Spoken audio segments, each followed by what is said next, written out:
Sorry. This is like when I'm so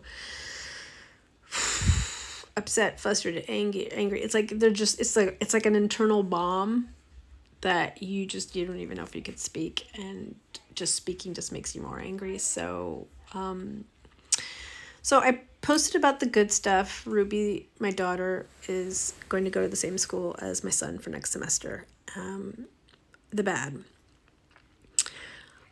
If I've been pretty clear about how like it's been very hard for me lately. I would say since last December of last year.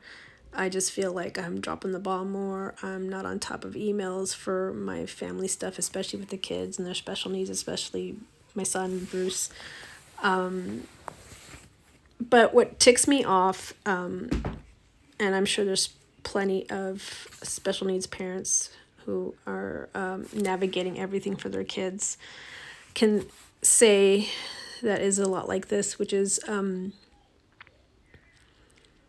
when you're supposed to be working in a team, when you're supposed to be having the team of the ABA therapists, the regional center, the schools, whatever, aides, blah, blah, blah, speech, whatever. Anyways, when you have all these people, you do your best to email, call, and text to communicate to them. Now, the problem is you're not always going to get that on the other end. Now, I have to say, Bruce's school has been pretty amazing. I love his teacher. She's always working on programs for him. He's in a gen ed class. He went from special day classes to class of 29 kids. It's a huge class.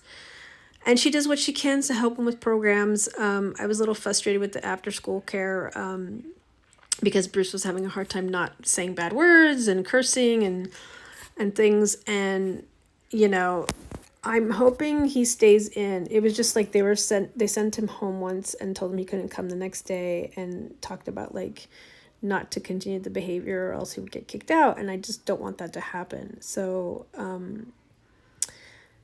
it's just hard when there's places where like in the classroom and stuff, I think he's getting his services and needs, I think. But like, I don't know if we can get an aide for him for aftercare, because I really want them both to be in aftercare, and I want to like have some time to myself, and he has to learn to socialize and be around others, and so it's tough. So far it's been good. So I tried to call the regional center case manager. Haven't been happy with the case manager we've had for a while, and we've had two that I didn't care for. I had a third one before that when they were little, and she was pretty good. But every time they get over 3 years old, it's like the case managers are just whatever. So it turns out she was waiting for some sort of progress report or something about concerns and behaviors and things from the ABA company. I guess I didn't realize they sent it to me back in March, early March. Yes, I know it's about a month later and plus. There's been a lot of that lately. Just go watch my TikTok of mistakes were made, because I totally dropped the ball on my daughter's application for school. Anyways, so I guess they sent it to me. And my issue is, why is it like so many of these agencies, they just want to talk to you, and they're so bad at communicating with the other agencies across the board? As a parent, you have to call and pester the regional center people. You have to call and pester the ABA people. You have to call and pester Kaiser or whatever, the hospital, and the doctors. You have to call and pester the people at the pharmacy to get the records or the receipts so you can get reimbursements. It is just exhausting.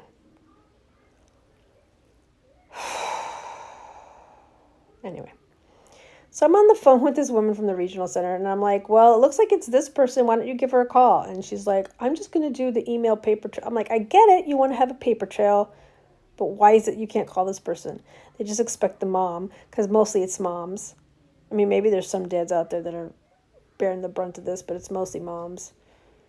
So anyways, so I went through my emails and I saw that like it was sent to me March 5th. I just forwarded it to her because she wasn't in there. And with the email I just sent back, I had CC'd her to make sure she was in that with all the people from the ABA company. and the lady who let me get this to you. There is another person who's a case manager through a third party. Yeah, that's how crazy it is. It's the third party people who, like, I guess we used to pay the copay, which is also affiliated with Kaiser.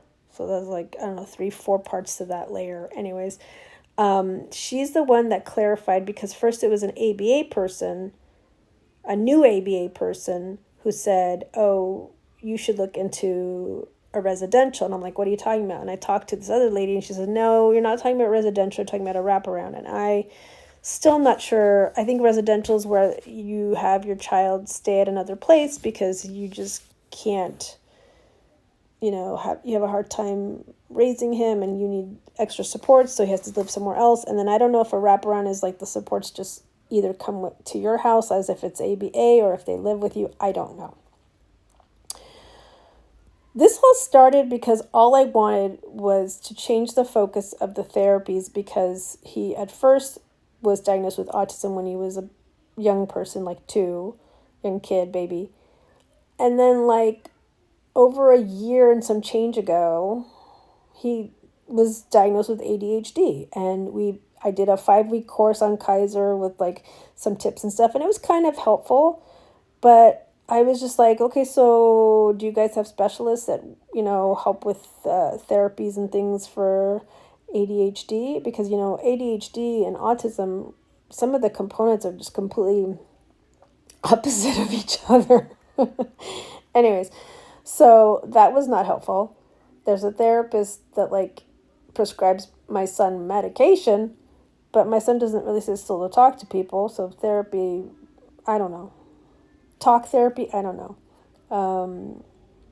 ABA, I don't know. He's just kind of outgrown it. He had a therapist that he saw to June, and then she decided to go on a different track to become an EMT, and God bless her. But he didn't want to talk to any of the new people who wanted to observe him, and it's been a long time. So, I don't know. The only thing I could think of is last night I tried to do some like, I got a laminator finally, and I was laminating some like signage to put up to help him like not pee all over everywhere when it comes to the toilet, to help him keep him on morning track for his morning checklist, his schedule, and like maybe do one for the evening. And figure out how to lock up the devices. I don't know. That's all I say all the time is I don't know. And I'm getting older, and I'm almost 48, and I'm just exhausted. And I also have another child who's on the spectrum, and she's the opposite, where she's highly emotional, wants to be near you all the time, wants to slap at you and hit when she doesn't get her way, and say, I hate you, and it's scream. It's just a lot. So anyways, I feel like all these organizations, I could care less about them. I know they're supposed to help. I should feel grateful, but ABA and regional and whatever, let alone trying to figure out summer camps for him. Because, I think there's a list I have somewhere for stuff that's supposed to have special needs focus, but I don't know. We always just end up making the best with whatever we find. I've done taking him to like parkour circus classes, but I had to like hang out and be there. And my husband took him last year to this camp that was at a school over the summer, and he did okay. Anyway, so I'm just over all that with, this whole how much work a parent has to do. And, when I first started, I didn't have a job. I was a stay-at-home mom, and then within the last year or 2 years, I've had a part-time job, and now we have another child who's getting older and is on the spectrum too, and probably has ADHD as well. And I'm thinking maybe I have both. At first I thought it was just ADHD, but who knows? It's just a lot. And I still, I'm realizing last summer I was trying to take care of my dad, who was on hospice with my sister, and not even a month after he passed away, I was back at work at my school, and it's just been a lot of heaviness. So I'm just hoping it gets better.